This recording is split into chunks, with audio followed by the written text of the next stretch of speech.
Good evening, I'm Abhyuday Shrestha, and these are the headlines of the hour.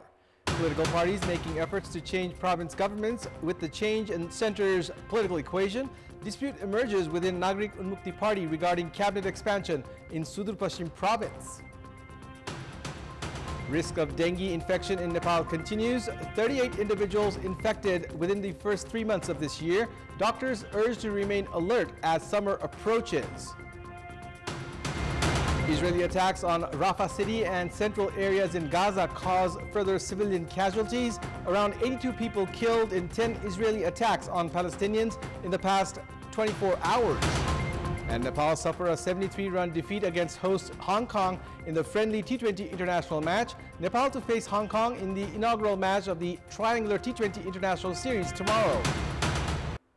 With the change in the political equation at the center, parties are making efforts to change province governments. The province governments have once again been affected by politics at the center. The formation of the new alliance at the center has directly affected the provinces, and such effects have been welcomed by parties. After the implementation of federalism in the country, federal, provincial, and local level governments have been active. The 3 tiers of government was formed so the public could have access to services close to their homes. The province governments, instead of providing services to the people, have been criticized for being a hub for politics.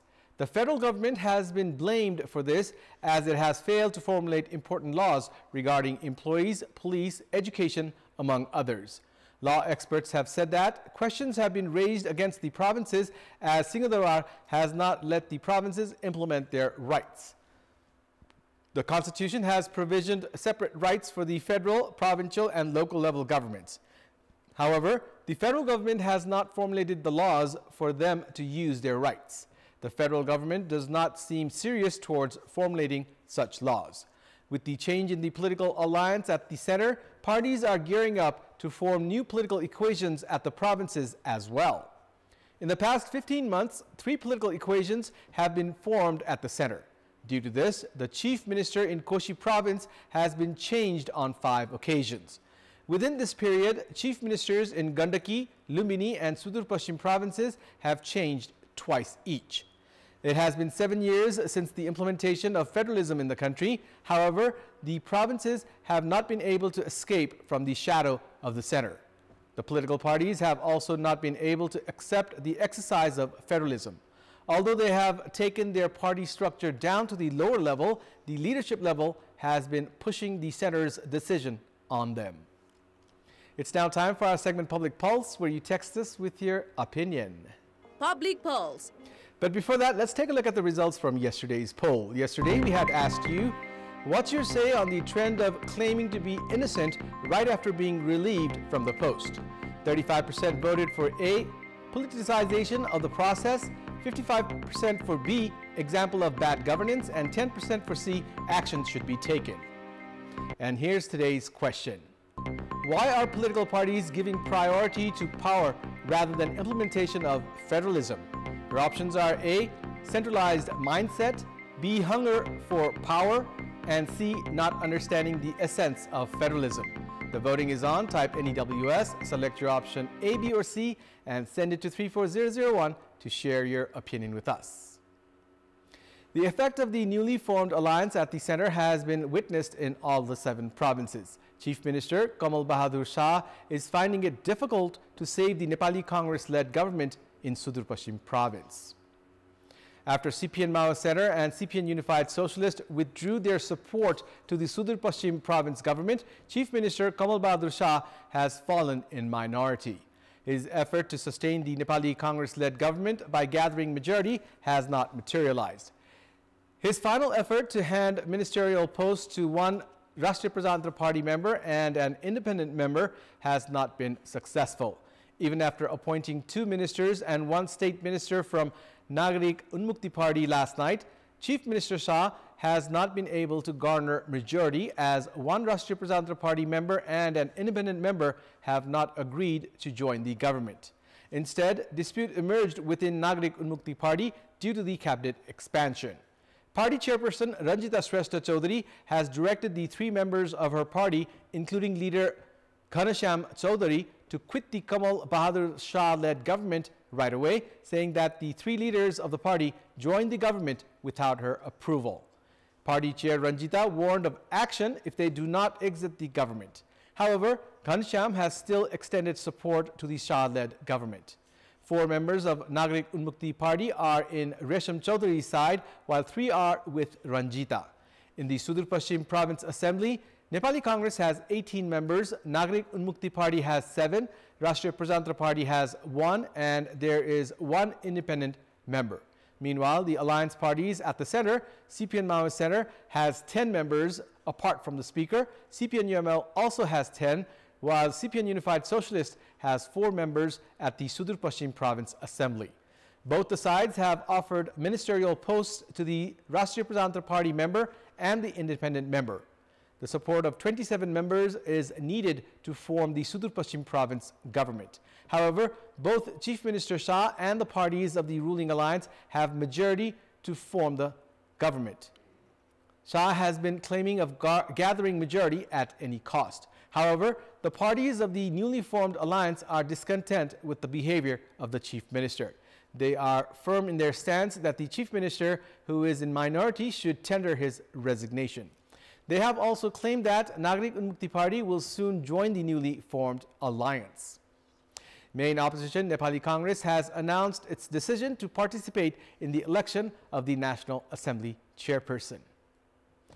The Nepali Congress's office bearers meeting held at Party President Sherbahadur Deuba's residence earlier today decided to file candidacy in the National Assembly chairperson election.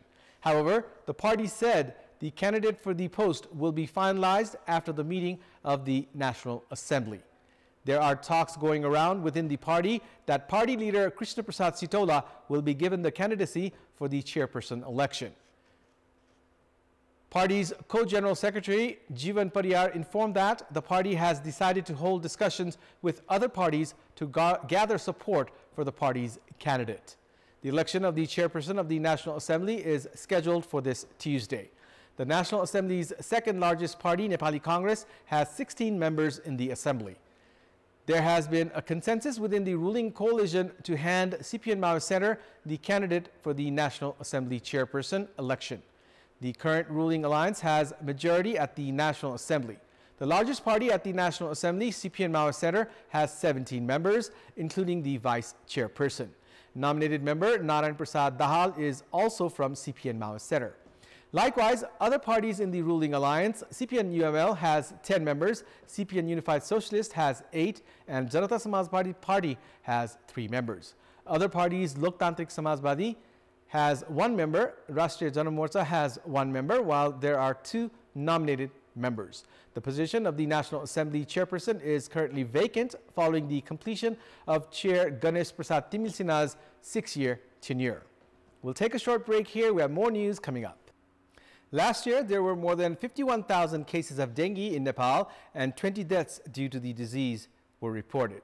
Meanwhile, there have been 38 cases of dengue reported in the past 3 months. At a time when doctors are saying risk of dengue will increase as summer approaches, the government claims that it is ready to combat the disease like last year. Dengue infection has been recorded in high numbers in Nepal in the past 5 years. Around 18,000 cases were registered in 2019, and around only 550 cases each were seen in 2020 and 2021. However, more than 54,500 cases were registered in 2022 and more than 51,000 cases in 2023. According to the Health Ministry, 38 people have been infected by dengue in the first 3 months of this year. Doctors say that the risk of dengue has increased as the temperature is rising and due to the recent rainfall. They say that if preventive measures are not adopted, the risk of being infected by dengue will go up. If the government says it is ready to combat dengue and remains sluggish to combat the disease like last year, the disease may claim more lives in the country. In our Public Voice segment today, we have asked people in several provinces what should the local governments do to promote domestic production. Let's take a look at what they had to say.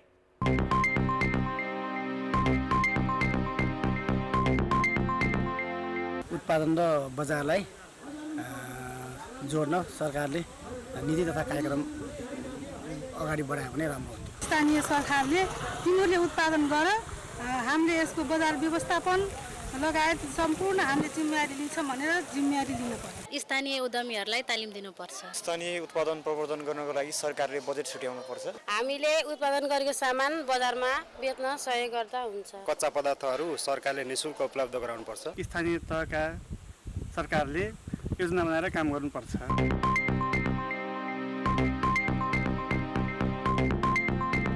It's time now for the international update.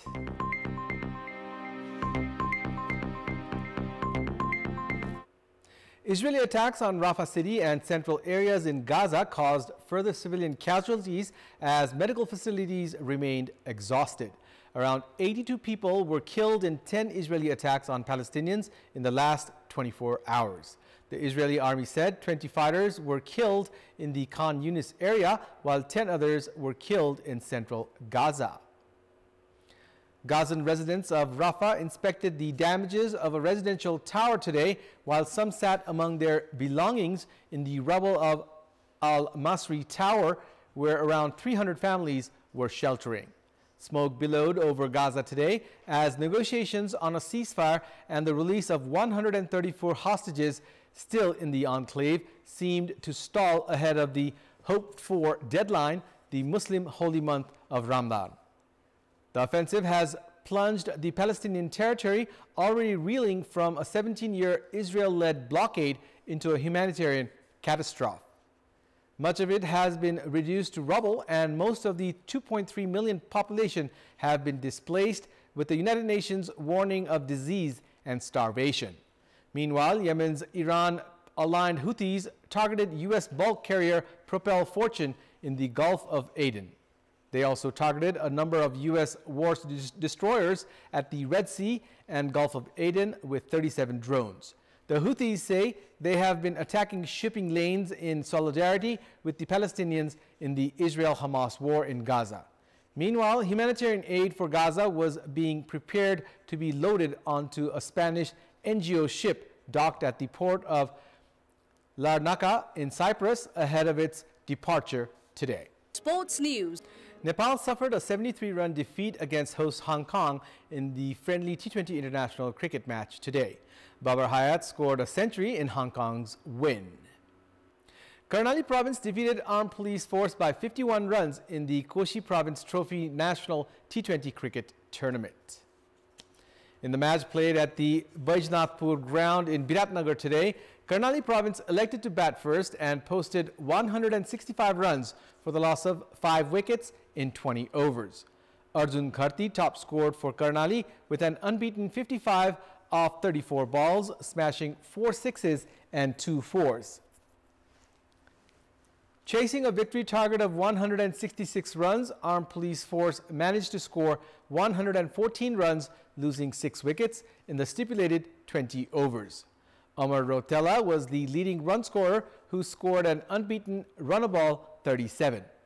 Dipendra Rawat and Ravindra Shahi were the pick of the Karnali bowlers, grabbing 2 wickets each. In another match played today, Lumini province defeated Bagmati province by 7 wickets. Gandaki province are up against Nepal Police Club tomorrow, while Madhya province will face Tribhuvan Army Club. That's all for the moment. Thank you for watching. Good night.